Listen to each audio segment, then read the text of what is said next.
안녕하세요. 오늘은 8월 9일 화요일입니다. 오늘은 레위기 22장 10절에서부터 33절까지를 본문으로 큐티 가이드를 시작하겠습니다. 먼저 오늘 이 본문을 통해 제가 묵상한 하나님은 기쁘게 받기 원하시는 분입니다. 17절과 18절 말씀을 읽겠습니다.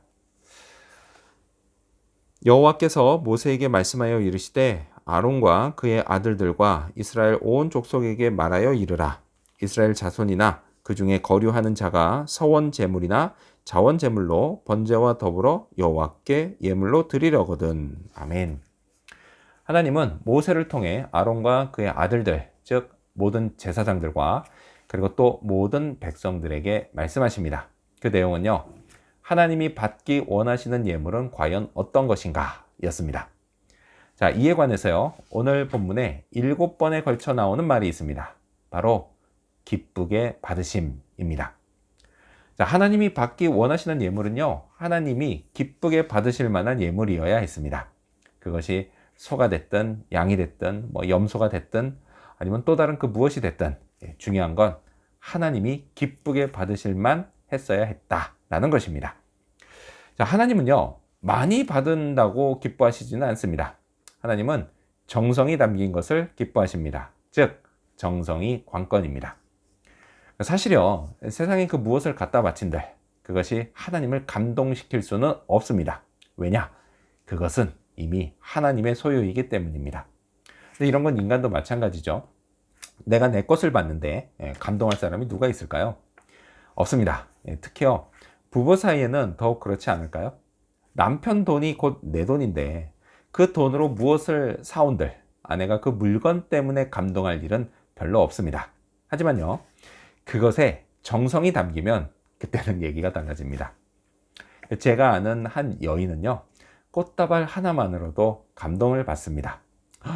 우리 남편이 나를 위해 이런 걸 준비했다니. 근데 하나님도 마찬가지 아니실까요? 우리 성훈이가 나를 위해 이런 걸 준비했다니. 정성이 담겨야 합니다. 그러면 하나님이 기쁘게 받으십니다. 자, 그럼 계속해서 오늘 이 본문을 통해 제가 발견한 인간의 모습 어떤 게 있을까요? 오늘은 흠없는 예물을 드려야 했던 모습을 볼 수 있습니다. 19절 말씀을 읽겠습니다. 기쁘게 받으심이 되도록 소나 양이나 염소의 흠 없는 수컷으로 드릴지니. 아멘. 자, 이 당시 정성이 담겼느냐 아니냐, 이거는요, 그 드려진 예물에 흠이 있느냐 없느냐로 표현됐습니다. 하나님이 기뻐하시는 제물은 흠이 없어야 했습니다. 즉 상처도 없고 결점도 없어야 했습니다. 이건요, 매우 중요한 요건이었습니다. 오늘 본문을 보면 흠이 없는 또는 반대로 흠이 있는 이런 말이요, 적어도 4번 나옵니다.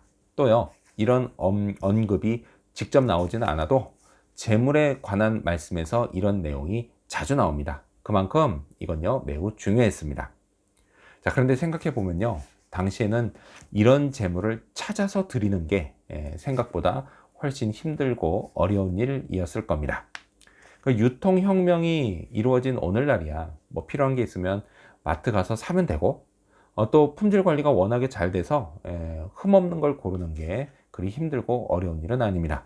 하지만요, 수천 년 전인 이때는 분명 달랐을 겁니다. 자, 따라서요, 오늘날 제가 예배를 드리기 위해 헌금을 준비하는 것과 그리고 이 당시 백성들이 제사를 드리기 위해 제물을 준비하는 것, 이때 들어가는 수고의 차이는요, 정말 하늘과 땅 차이로 달랐습니다. 그때는요, 정말 정성을 다하지 않을 수 없었습니다. 또요, 제물로 드리기까지 걸리는 시간, 그 시간도 오늘날과는 완전히 달랐습니다. 이때는요, 가축을 자기 집에서 오랜 시간 키운 것을 끌고 오거나 아니면 옆집에서 그렇게 오랜 기간 키운 그 재물을 이걸 물물 교환으로 가져와야만 했습니다.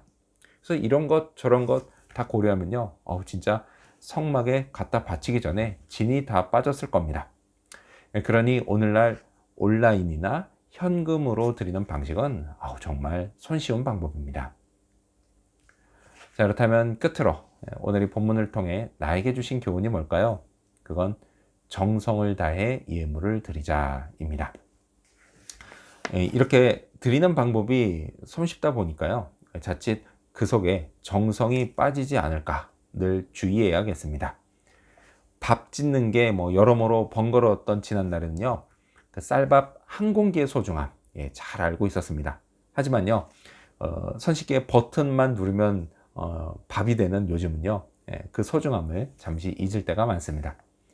하나님께 드리는 것 그건 역시도요. 쉽게 드린다고 정성을 담아 드리는 걸 잊지 말아야겠습니다. 또요. 드림의 본질이 하나님을 기쁘시게 하는 거라는 사실도 잊지 말아야겠습니다. 이건 역시요. 자칫 내 만족 또는 자기 의를 내세우려고 그렇게 드리는 우를 범하지 말아야겠습니다. 옛말에요. 정성이 하늘에 닿았다 라는 말이 있습니다. 이 말처럼요.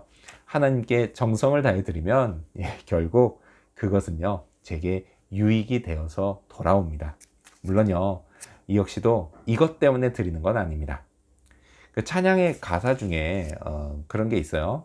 그런 것처럼 저도요. 하나님의 마음을 갖고 싶습니다. 근데 그런 것처럼요. 하나님도 제 마음을 갖고 싶어 하십니다. 제가요. 정성을 담아서 드리는 예물, 그 예물과 함께 하나님은 제 마음을 받으십니다. 그리고요. 그것을 기뻐하시며 제게 복을 주시고 은혜를 베풀어 주십니다. 이런 유익을 일평생 누리고 싶습니다. 그래서 오늘도요. 제가 정성을 다해 하나님께 드릴 수 있는 게 또 무엇이 있을지 생각해보는 그런 하루가 되기를 소망합니다. 기도하겠습니다. 기쁘게 받기 원하시는 하나님, 드림의 본질, 그것을 잊지 않게 하여 주시옵소서. 그리고 드릴 때 정성을 다해서 드리게 하여 주시옵소서. 이를 통해서 하나님 내게 내려주시는 유익을 일평생 누리며 축복의 삶을 살아가게 하여 주시옵소서. 오늘도 그런 하루를 위해서 하나님께 드릴 게 무엇이 있는가 또 생각하는 그런 하루 되기를 바라오며 예수님의 이름으로 기도합니다. 아멘.